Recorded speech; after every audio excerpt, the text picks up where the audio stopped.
Live and ready. Good afternoon, everyone, and welcome to the City Club of Eugene's November 3rd, 2023 program, Recall Elections. How should they be used in our community? My name's Andrew Kalk, and I am City Club's president.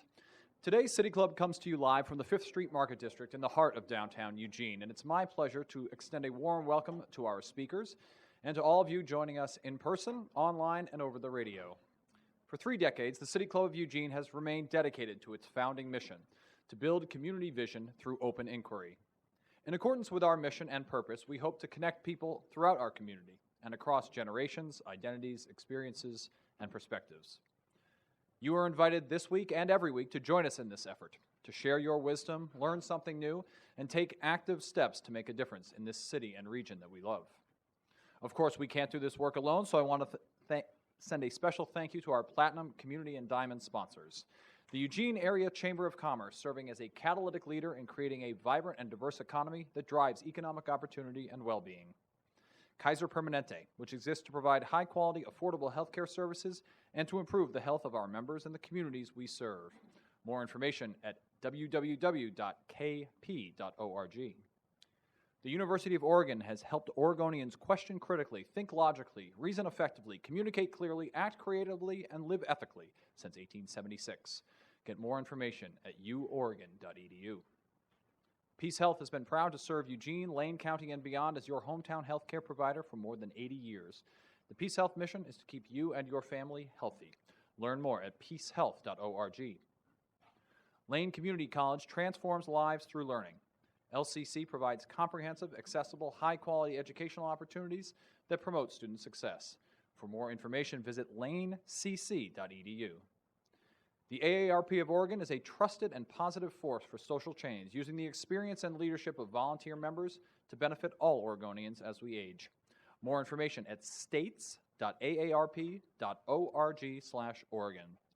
And thank you to the City of Eugene and Lane County for their support as well. Whether you're joining us for the first time or a long-time listener, I invite you to support our work by becoming an individual member, a business or community sponsor, or to suggest an idea for an upcoming program. You can do all these things and more at cityclubofueugene.org.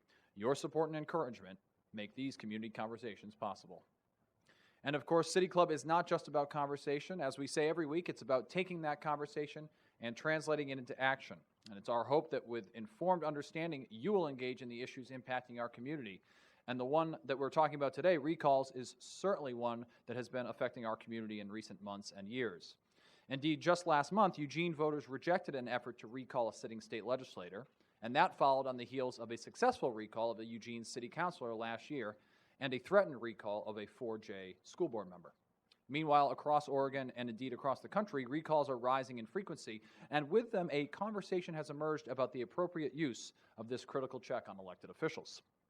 Today, we are pleased to welcome Michael Bork, a resident of Cottage Grove and the chief petitioner of an effort to recall 3 city councilors in his community just down I-5, and Joshua Spivak, a senior research fellow at Berkeley Law's California Constitution Center and the author of Recall Elections, From Alexander Hamilton to Gavin Newsom. Joshua's book truly is the book on recalls, so we're really grateful that he's taking his time as well.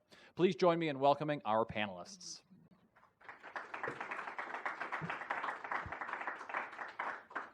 Joshua, you're first. Oh, okay. Thanks for having me on. I guess I should start by giving some background to recalls, because a lot of people do believe that they're sort of a unique American feature, that they're a new development. They're not. Recalls exist around the world. Last year, Mexico's president faced a recall election.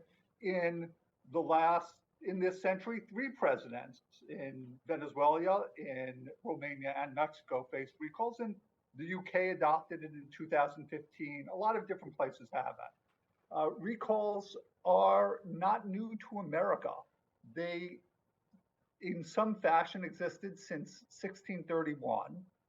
They were debated. When I have Alexander Hamilton, that's actually a real serious point.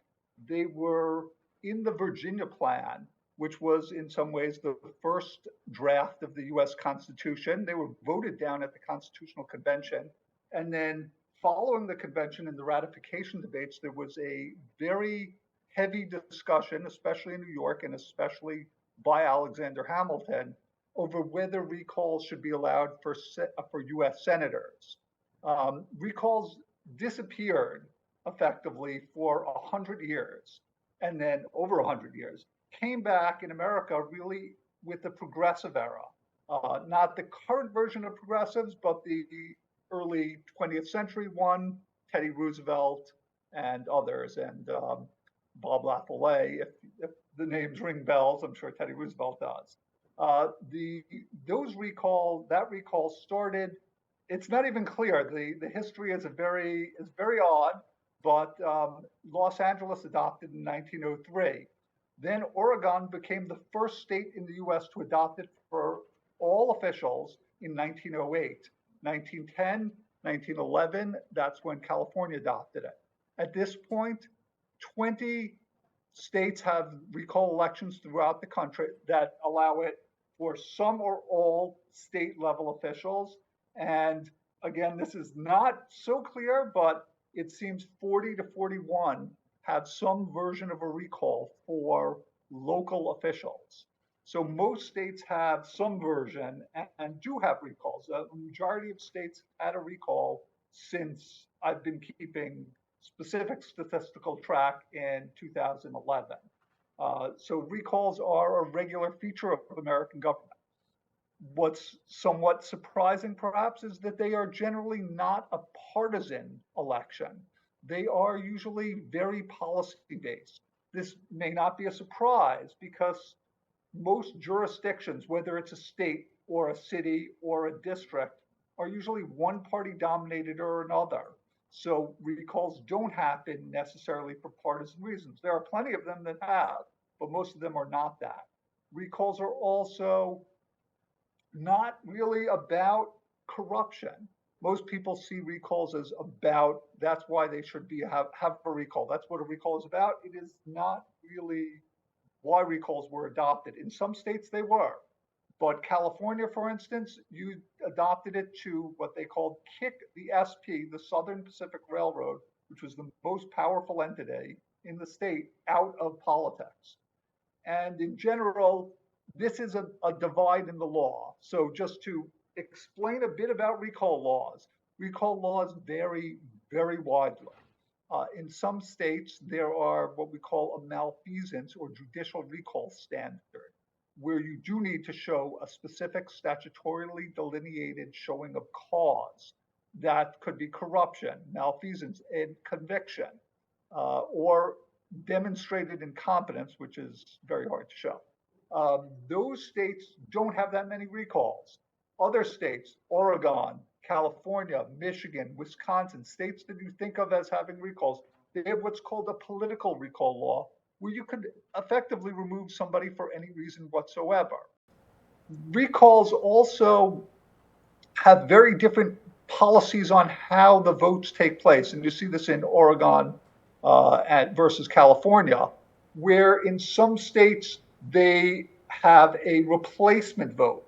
We saw this with Arnold Schwarzenegger most famously. He lost and he was replaced.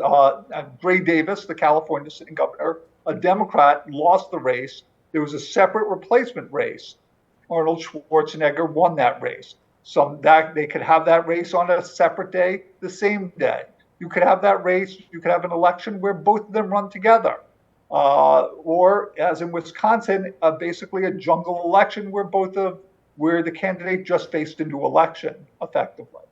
Oregon and many states, most states, have a automatic replacement model where there is no replacement election, where the person is either appointed or, say, if it's a lieutenant governor, in Oregon's case, the secretary, if it's a governor, the lieutenant governor steps up, or in Oregon's case, the Secretary of State steps up. These very diverse laws make recalls interesting to see. And, sometimes they take place when there's the election is a big issue. Does it take place with the general election or primary, or could you have a special election? Some states require one, some states allow special elections. What's interesting, perhaps, or most interesting, is that it doesn't make that much of a difference. Um, General elections versus primary elections versus special elections, they all actually, if a recall gets on the ballot on a general election, it seems to be more successful than if it's a special election, which surprises me and most people. Recalls are very successful. That is perhaps the biggest factor. Recalls work. They're very hard to get on the ballot. About 2/3 to 3/4 of recall attempts seem to fail at the signature gathering stage. But once they get to the ballot, they succeed. And in my data, about 60% of officials who have faced a recall have lost, and about 6% resigned. So about 2/3 of the time, those officials are kicked out. For Oregon itself, it's an interesting story. You compare it to California, and you would think California would have a lot more. They do not. They have the same amount of recalls effectively. Not as much as the biggest recall state, which is Michigan, but both of them over this period have about 150 recalls that have taken place. So it is or resignations, sorry, recalls and resignations. So it really happens not that frequently, but not infrequently. I guess I said 12, 15, you said 15 minutes, so let me let whoever else speak. Is that the case? Yes, thank you, Joshua. Michael, come tell us what's going on in our neck of the woods, on the ground.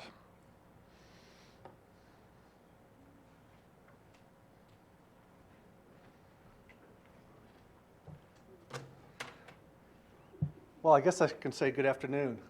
We sort of went through all of the background on recalls, and I'm more of what you should do and what you shouldn't do. I learned firsthand on recalls that it is a very complex system to do it, and there are a lot of steps involved with it. Why I got involved was basically down in Cottage Grove, I think they already pronounced that. They had a lot of different opinions that were brought forth to the city council over a period of time, and nothing ever changed. And the way they run the city council meetings there is a little bit different. There's not any reply back or forth at all. So citizens go forth, they talk, and that's it, and you don't hear anything back. And it's a one-way street, and nothing ever changed. And a lot of it had to do with our city manager down there that was down there. He just resigned. And so he was sort of the driving force on everything down there. But what got me involved with it is three things. One is they really don't listen to the residents. And I think what happens in some of the smaller towns is you get city council members that have been there forever, basically, and they get sort of situated in the same path, and they say, well, this is the way it's been, this is what we're going to do, and we're just keep going. And what really brought me to the table was three things. One is what they did with their water rates in Cottage Grove. If you take a look, we have the highest water rates in the state, and they chose to raise them again back in August, and there were several people that in that neck of the woods, as I would say, are on fixed incomes, and they're hurting. I mean, this economy has not helped them with inflation the way it's been, and then when they take a 8 to 10% raise on their water rates, and they're sitting there wondering, well, do I have water or do I eat tonight? And that's a good chunk of the population down there that's on a fixed income. They're on Social Security or whatever. Another one was with a lady got fined from the city for having 4 dogs on her property, and there was a law on it that said any R1 house or residential area can only have 3 dogs, which is fine. But then we have other areas that are R1s that have, 20 dogs, and there's no variance on there. So I asked for things on that. But the biggest driving thing has been our addressing of the homeless population or the unhoused in Cottage Grove. And it's a very large population, and it's a growing population right now. And with all cities are feeling it because of the bills that have passed or the laws that the court cases that have come through that have targeted and said, hey, you have to provide housing or a place to stay for the unhoused. And our city sort of went into it without a plan, and they just said, well, we've got 10 camps that we want to open up as people come, and they started opening up camps. And they have no rules. And so that has created a very high resentment against the unhoused, which is unfortunate, but it's also brought to the attention that there's no boundaries. So, and they have really nothing mechanism in place except to enable them to stay there longer. And that's really where the problem has come. And then how I got involved is I have a dog in the fight. The city purchased a lot, 2 houses from me, and plowed the house down, graveled it, and put a homeless camp in there. And in regards to the dynamics of the neighborhood itself, there's probably about 40 kids that live within, I'd say, 500 feet of that particular establishment. And they really did not think it through when they brought these people, the unhoused, in that neighborhood, because now it is some place where parents will not let their kids be outside without them, or walk down the street, or ride their bikes. And most of the people have had an experience where they have found unhoused people in their house. And the city management has sort of backed off and not prosecuted anybody or done anything. They just let them to continue to do that. And in my neighborhood, I know of 10 different houses that had that problem, where they come into the house and somebody's in their house. And, sometimes a lot of it's mental and a lot of it's drugs. And that's a endemic problem within the city and within the country. But when, the city, we've had numerous meetings and conferences and things like that with the city, and they want to keep going the same path. And we're saying, let's put the brakes on and do something else. And after 10 months, I got tired of it and started a recall process on 3 of our city council members. Knowing what I know now, would I have done it? I don't know. It's a lot of work. It's very tedious, as the speaker before me said, that most of it gets bogged down in the paperwork with signatures and things of that nature. Just for an example, I had 3 recalls that I put through. It took me from the start, when I first started, because you have to get an EIN number and a PAC number and bank accounts for every single one that you do. It took me about 2 months to go through that, and then you write up all your petitions or your recalls, and then they have to be approved, and then they go forward from there. And then they have to be identical to what you do. Every form has to be the same. I had that issue too. If they don't photocopy right or something like that, they get thrown out. So just to let you know, we had 3 recalls. We had the required amount of signatures on all of them. But because of some technical errors of whether they put CG instead of Cottage Grove, or didn't fill out all the zip codes or things of that nature, we went down to getting one of them recalled right now, and it's in the verification process. So it's a very, and what I think the most probably the biggest thing that was the most eye-opening, it wasn't until I started the recall process that the city council members actually started wanting to talk about what's going on in the city. And I said, well, are you aware of what's going on in the city? Do you know what's happening to some of these neighborhoods that you have decided to bring unhoused in with no rules? And they started, seeing stuff, and now they come up and say, well, we have some plans in place, but here we are 2 years in the going and nothing's been done.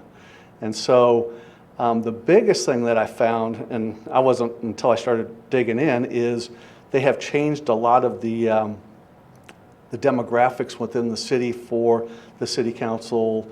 We have 4 wards and then 2 at large voting districts. Well, I thought they were voting districts. About 10 years ago, I guess, somehow one of the council members brought it upon themselves, and they've put forth where basically it's all at large for all city council members. Most people aren't aware of that. I wasn't aware of that. And so when the voting pamphlets came out, I only voted for my ward and the at-large and the mayor, and that's what most people did. So there's things like that that have come through. Also, in what they have now in place, if a city council member gets recalled or resigns, the city council chooses their replacement. So there's not a changeover in the guard, as I said. Basically, they leave, they fill it with somebody that they want to, that best fits their interest for what they're doing. So that's primarily the reason why I brought the recall, is because we were getting the same response from the same things over and over again. And it's a lot of people say, well, you're not supposed to be doing this, because this is the first recall that we've had in Cottage Grove in over 30 years. They've not had one. It was a learning experience for poor Mindy, that's our city recorder down there, and myself, because we spent a lot of time together just going over the paperwork and making sure this is right or this isn't right. And the biggest thing that I found is, as you go out and start talking about, it doesn't matter what recall you do, is you'll find that people that thought they had no voice whatsoever find that they could have a voice. And you start getting more and more people involved with it. And I started on this as a sole endeavor on my own. And within a month, I started going to a couple meetings of different organizations, and then by the time is getting close to the end of the recall time, because you have 90 days from the time you first put your paperwork in and they accept it, they stamp it, and then from 90 days from there, you got to turn it in.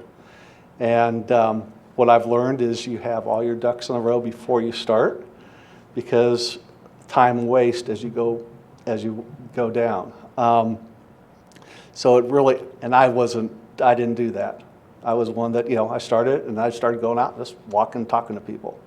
And where I live, it was pretty easy. I didn't have anybody that didn't sign it. So it was pretty easy, but most of them didn't know they could do something about it. And I think that's the biggest thing about recalls, is letting people know that there is a process. And it isn't, like he said, it's not for people being, because that doesn't really happen very much, where they're doing something illegal or things of that nature where they get recalled. Most of these individuals had been in there, and they're all good people. I'm not saying they're not. I have conversations with them all the time. We just sort of agree to disagree, and which isn't bad, but when you have a board that, when everything that comes up and they say yes, then that's a problem. Whenever you have a city council where all 6 or 7 of them say yes on any subject, then that's a problem. There should be some disagreement anytime Because if not, you're not getting a good flow of any information back and forth. It's all just one way. And the biggest thing that most people said to me is, well, these guys were legally and rightfully, were on the ballot, got elected, and are in. And I said, yeah, that's fine. But what's happening? What is happening in the city and what's going on? And I said, they have made no changes when all these people have come up and talked to them at the city council meetings. And so that's sort of where it goes. And then the next, the biggest pushback is, well, it costs money. And a special election does cost money. I mean, it's usually about $10,000 to $20,000 is what it runs to do a special election. But when I look at what things we do as in any city, what you do or not do, there's always money going in and going out, and it's how you best spend it. And in any given situation, our roads down there are terrible, and anybody that's been down there knows that. And we have $1 million a year that is spent to the roads, but most of it just goes to lights. They don't do anything on the roads themselves. So there's a lot of money that's out there, but that's another pushback that you get on recalls. They said, well, we could be using that money for something else. But then we had our city manager that resigned or retired, and a week later, at his request, they brought in a interim city manager at the cost of $16,000 a month. So there, there's always things out there where you can do it, because we had people within the city that could have done that. And so that's just an excuse. I would not ever allow any, if you're in the thought process of doing a recall, think about money. That's not any objective, because that's our legal constitutional right to be able to do a recall. And so I'm going to leave it at that. I know there's going to be a lot of questions, and I just appreciate your time, and thank you.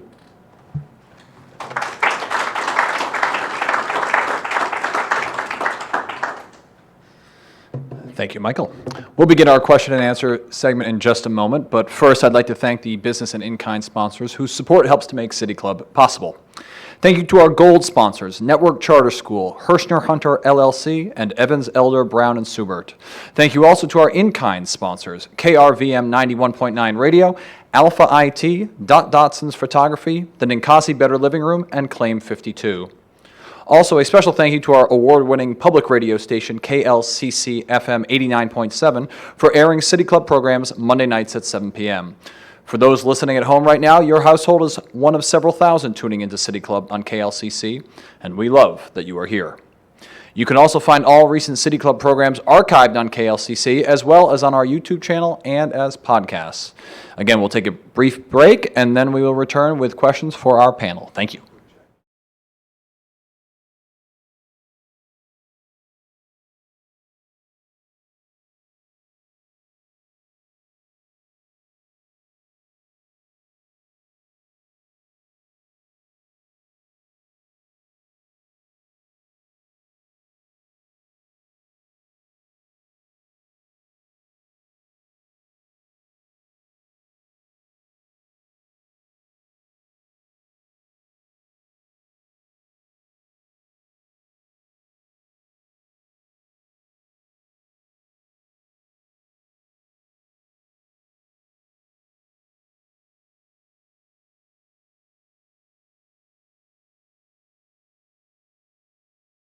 Welcome back to City Club of Eugene's November 3rd, 2023 forum on recall elections. We now move into our question and answer period.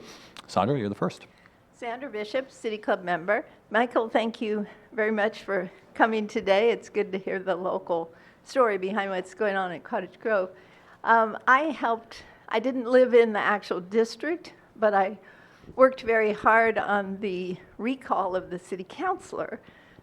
And the question I have for you is, there was a lot of demonization of the people who worked on that recall. And I guess that the question is, do you think that Oregon laws should be changed so that only malfeasance or actual, crime should qualify a person for recall? Or do you think that Oregon should stay with the system that if the public is dissatisfied with the conduct of a elected official, that they should be able to recall him? What is your opinion on that, having just been working on this?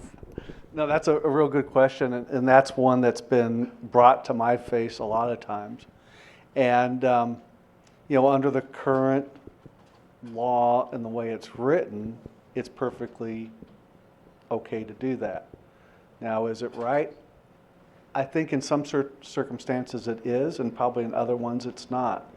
When you take a look at, especially with Cottage Grove and how they had the last city council member that was chosen was through the act of somebody resigned, and then the city council just chose somebody for that position. And there wasn't any input from the residents of Cottage Grove on that. It was just from the city council members themselves. And the way the whole city council's been for the last 3 or 4 years, it's been all one side, basically. There hasn't been any real discussion on anything or anything like that. So that's really where the problem comes from. And a lot of it is when enough, you could flood it wouldn't have mattered if we flooded the city council with 200 people there and all talked about it, because we had that whole meeting back in November of last year about that, and they continued to do the same thing. So I think when you get to that point of time, that's when I think a recall is necessary, because you get to a point where do you really want to continue to let the things happen, or do you want to change and not accept those things anymore and stand firm? And I think that's really where it comes down to. Joshua, do you have an opinion on this? Should recalls be explicitly limited to certain circumstances, and how over time have folks thought about this in your experience? So this is a big question with recalls, and most states have political recalls for any reason, like Oregon, and a few states have malfeasance standard recalls. The states that have adopted it recently, more of them have been in the malfeasance standard. But voters seem to prefer the political recall laws, and you see that they continually adopt them. When you think about recalls, from a broader perspective, the real question is, what is the role of an elected official? Is an elected official elected to be a trustee, somebody who is there because we feel they have a better view on things? Or are they supposed to be a representative, somebody that we're electing because we have a position and we want them to be the best advocate for that position? The recall is very much a thumb on the scale of that representative model. And the reality is most people prefer that. Over time, we have very much moved to that direction. Another factor is the time served in office. So people feel, well, they have a certain amount of time they were elected and they should have that time. But there's no real reason why it's 2 years or 4 years. And if you look at the constitutional debate, you see they were not sure how long somebody should serve. So a recall, and it was actually discussed when they adopted the recalls in many states, was about okay, we're giving you this amount of time, but we want the voters to have the ability to get their say in, to pull you back if we feel you should not be around. And that's exactly what we saw, and that's exactly what Michael showed and really kind of beautifully described why people want to have recalls. I'm Kitty Piercy, and I'm a member of City Club. And first of all, thank you both for being here. And my question, listening to your conversation, you pointed to the fact that in Cottage Grove, your counselors are all voted in at large. And we have examples of both of those things in Eugene and Springfield. Springfield's all at large, and Eugene is by ward. Yeah, it seems to me that maybe you want to address the ward situation, because then you can be sure that somebody from your ward is at the table. That doesn't guarantee that they'll agree with you, but it does guarantee you that somebody who sees what's going on in the area that you live in is sitting at the table. So I don't know if you've ever considered that, and I'd like to hear both of your positions about the at-large versus the representation from different wards. Michael, why don't you lead us? As I sort of said, diving into this, I sort of found out about that Cottage Grove doesn't have wards, and it was changed a decade ago by a city council member. And some of it, what they said was there was a couple of them that did not have very many votes coming from that ward, and that's why they made the change. And right now, the way Cottage Grove's set up, I'm just going to talk about them, is originally 10 years ago they had 4 wards, and the people within those areas voted on those 4, and they had 2 that were at large, and the mayor's at large. And then they made the change, and now everything's at large. So, and a lot of the residents, including myself, were not aware of that. I mean, I see things that come up on the voter, when you vote, but I said, oh, that's Ward 4, that I don't live there, so I didn't vote for it. And because I just didn't think it would count anyway. So that's a learning process, and this is a recall that we're talking about, but that is a initiative that I have going forward in Cottage Grove to change that. So that's, in fact, after I leave here, I go back and visit with the attorney on that for the city, because that is one of the things that I totally disagree with, and a lot of people were not aware of that, as well as the city council being able to nominate whoever they want for that open position. So that's also going to be an initiative as well. So it's that was an eye-opener for me, as well as most of the people that I spoke to out there. Joshua, do you have anything to add about this, particularly whether you see recalls more often in at-large situations where people might feel more distant from their representatives, or is there anything that we can distill from the trends? Well, I think so. There's a couple of things. One, just in general, at large seems to be less popular. Most places, I think, have district-based that I've seen. There's, maybe there's positives and negatives to all types of things, but at large has the possibility of somewhat of an abusive process where you have a majority and you're able to just elect everyone as opposed to a district-based, which potentially gives minority voters, and by minority I mean politically minority, a chance to get some representation. This actually was the case, by the way, in the early days of segregation. They moved in some of the southern states, they would move from district-based at large and then kind of wipe out any minority voters. For recalls, the challenge is this greatly increases the amount of signatures needed. So a district-based, you would have it based on either the turnout or the amount of signatures, say 15% of registered voters or the 15% of who voted for the governor.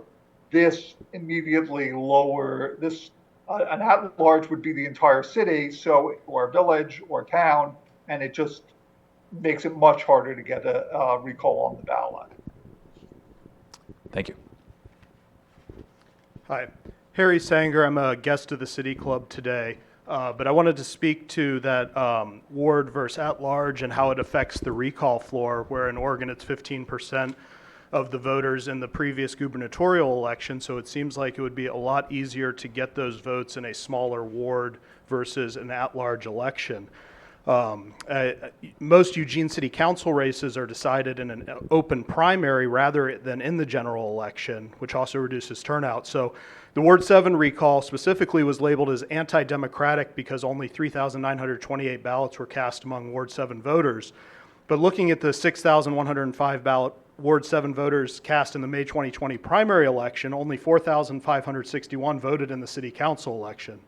So further examination of the 11,845 ballots cast in Ward 7's November 2020 general election shows that roughly 23% initially voted for Surratt, while 20% voted to support the recall. And if we flip that around, 13% opposed the recall, while 16% voted against Surratt in the primary. So my original question was, is it any more democratic to elect city councilors in a low turnout primary election than in a low turnout recall election? And then to bring it back around to what Mayor Piercy had said, Michael addressed how recall can be a political tool, and Josh spoke about how recalls were not necessarily partisan. So I would say, is there a different utility of the recall process when you're dealing with a small ward or district-based election versus a large or at-large election? Thank you. Just going back to Cottage Grove, is because they were all at large, we had 15% for each of them.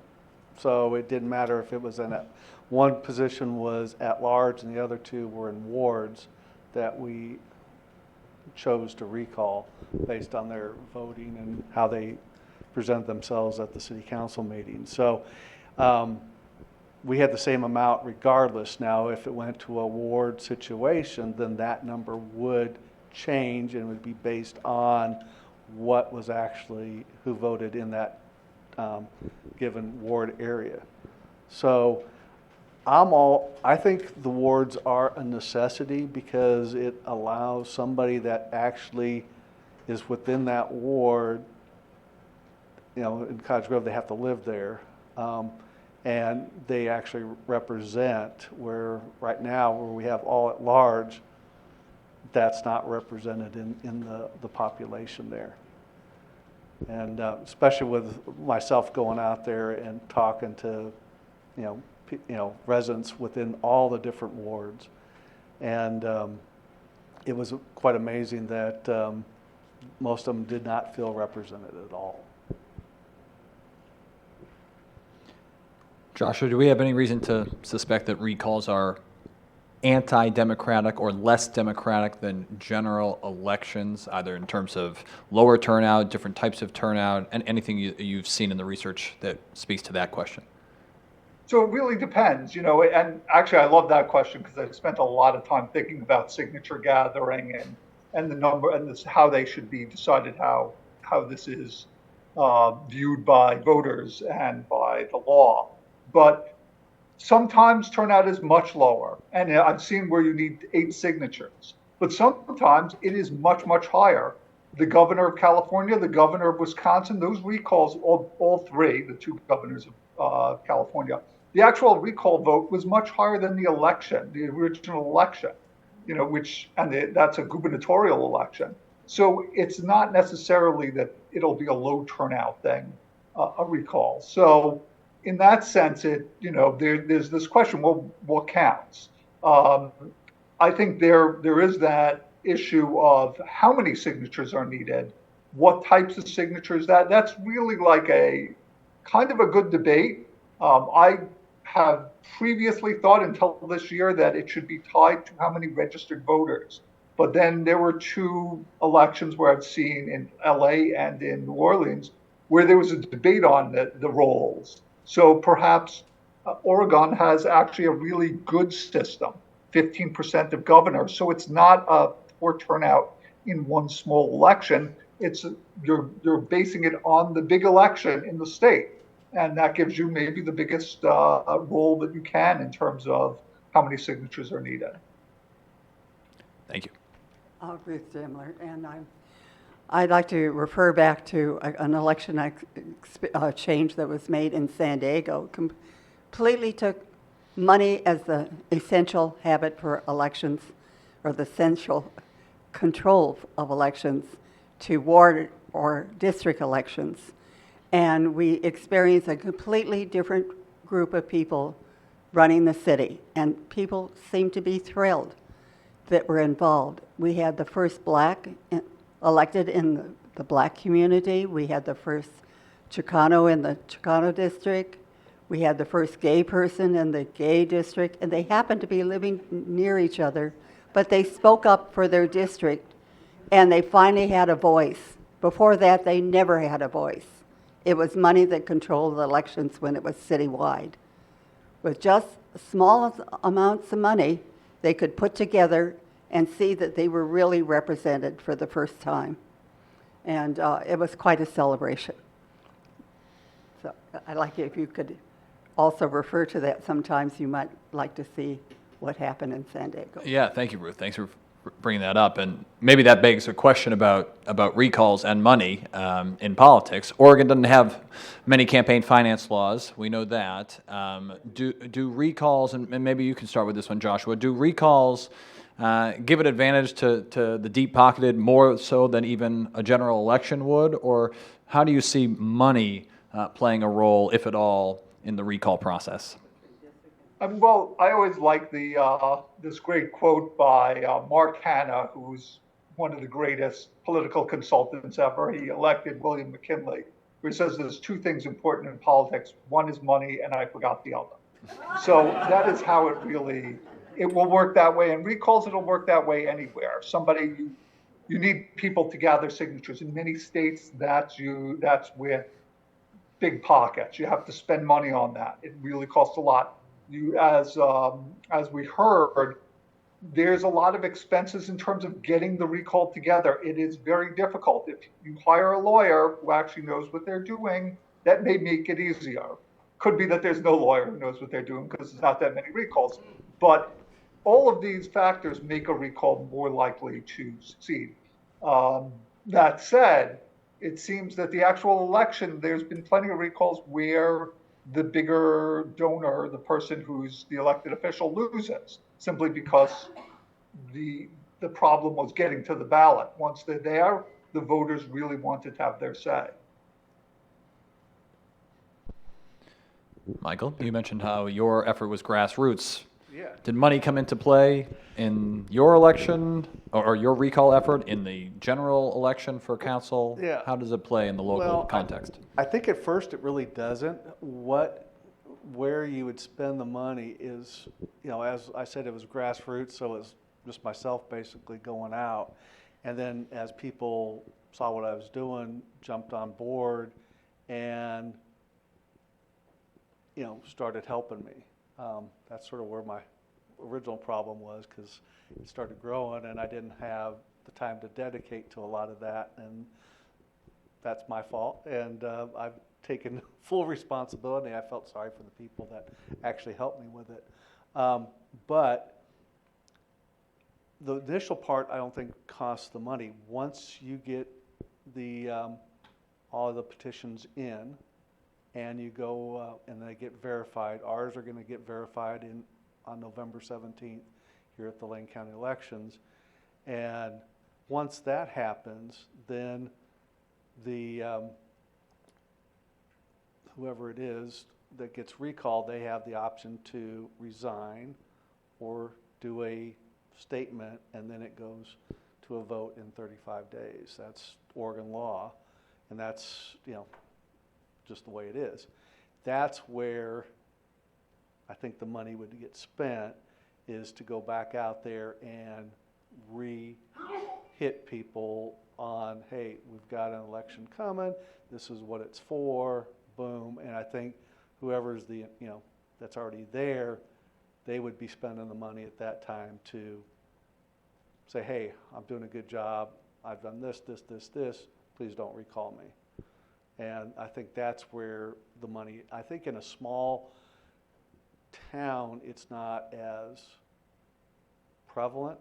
If you get into a state type recall, there's a lot of money that gets tossed around. And it's not just from the people from Oregon, it's a lot of other political action groups. And there's a lot of laws. They've changed a lot of laws in Oregon. They just passed one that, if it's cash donation, it can only be $100, and that's it, one time, because as some of our higher ups in Oregon, back with the the cannabis industry and stuff like that. They were just dropping bags of cash off at their offices. And so they made that change this year. That just went into effect, I think October 1st. So they are making some changes because they realized that money was getting tossed around on some of these positions out there. But again, in a smaller one, I don't think it really matters too much. It's the bigger ones where where there's a lot more at stake and more money to be made. I hate to say it.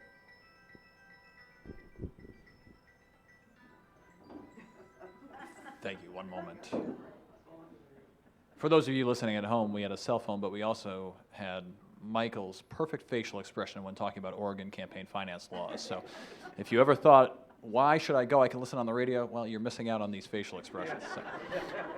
Why no? Yeah, right. Before we get to the next question, Mary, one from online that's been upvoted by several people, and it's basically the question, why not wait till the next election? So specifically, what problems with elected officials cannot be tolerated until the next scheduled election? Presumably, you're never going to agree completely with a given elected official.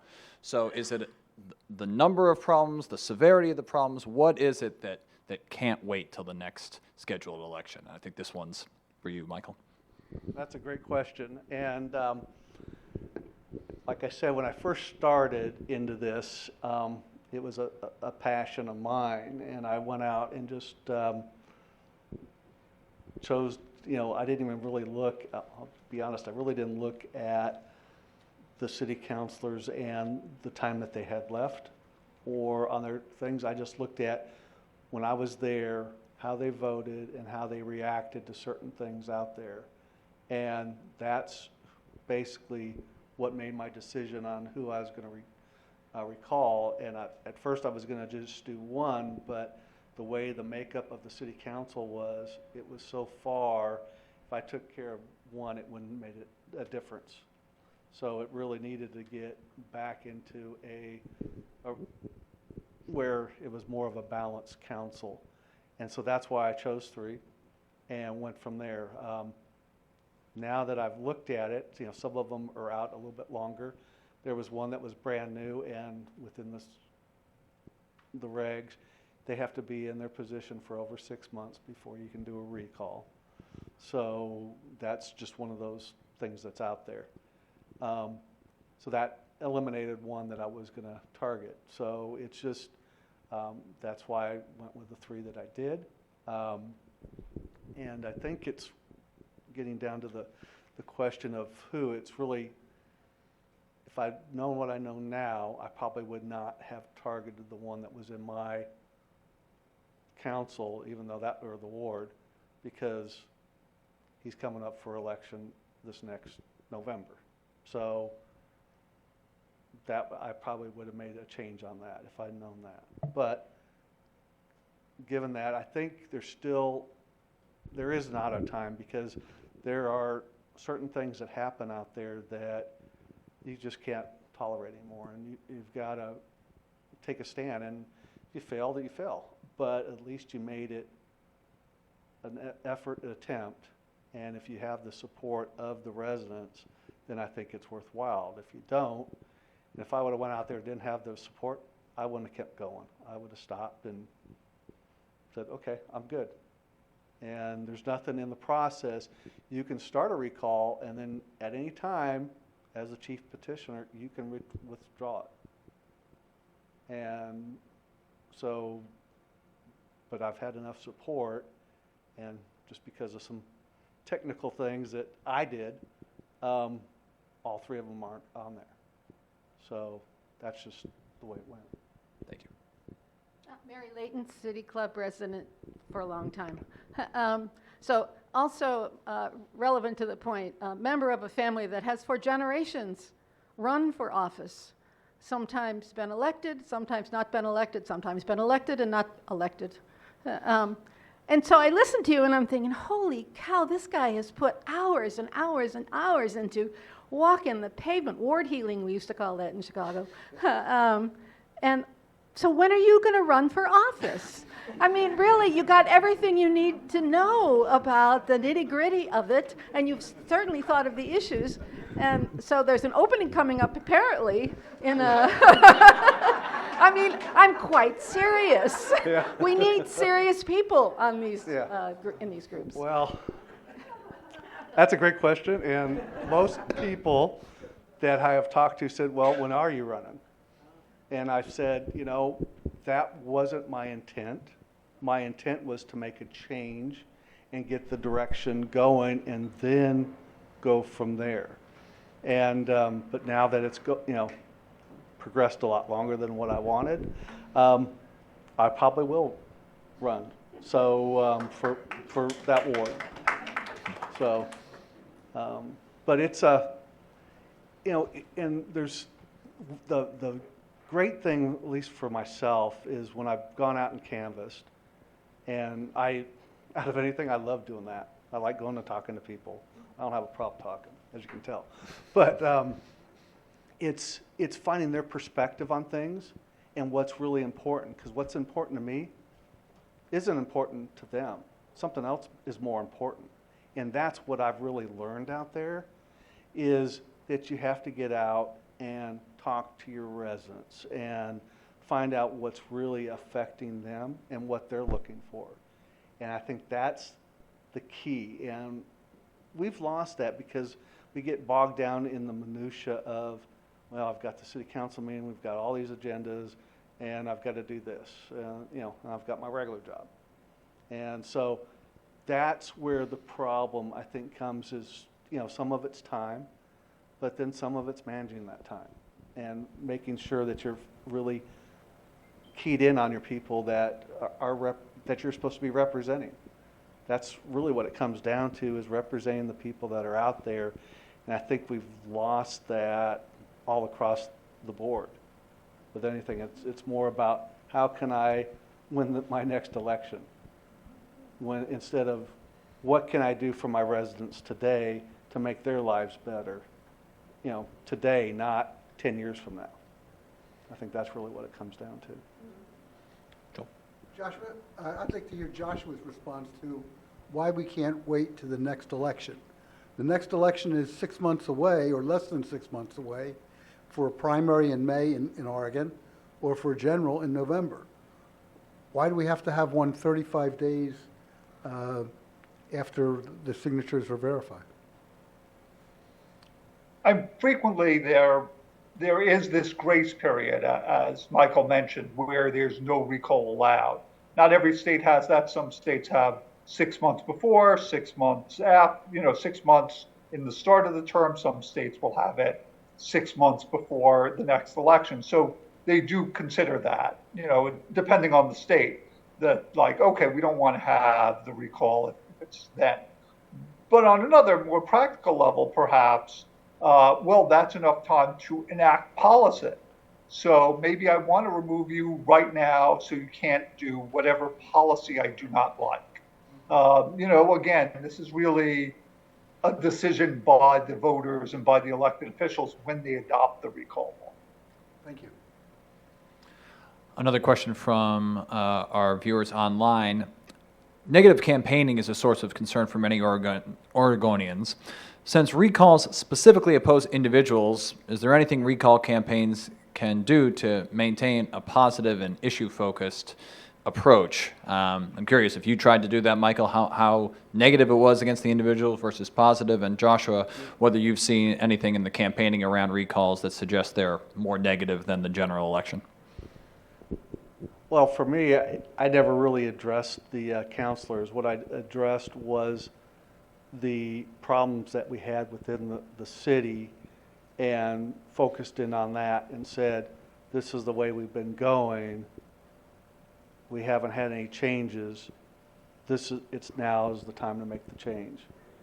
And it was based on, basically the key points I said, our roads, water, and our unhoused situations that we had within the city, and them just continue to go down the path of doing the same thing when they clearly knew there was problems, but they didn't want to do anything.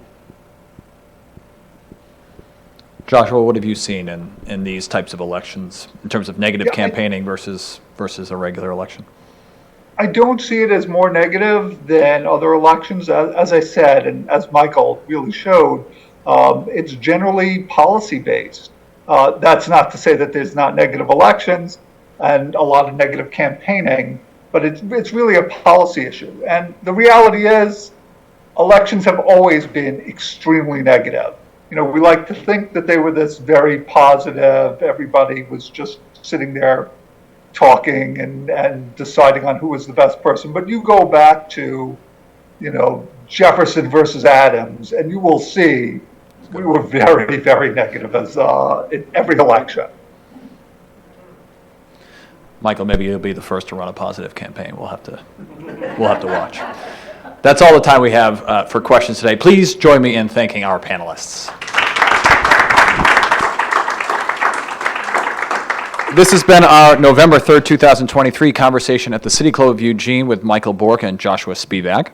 We are off next week, November 10th, in honor of Veterans Day. Thank you to all the veterans in Eugene, across Lane County, Oregon, and our great country for all of your service. Our next program will be the following Friday, November 17th, when we address the future of Oregon's education system, a little topic, and we do it with a student's perspective. We will be down the road at U of O in the Redwood Auditorium at the ERB Memorial Union.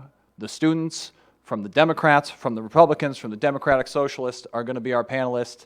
If that sounds like fun, I assure you it will be. So we look forward to having you there. See you all on the 17th. Thank you.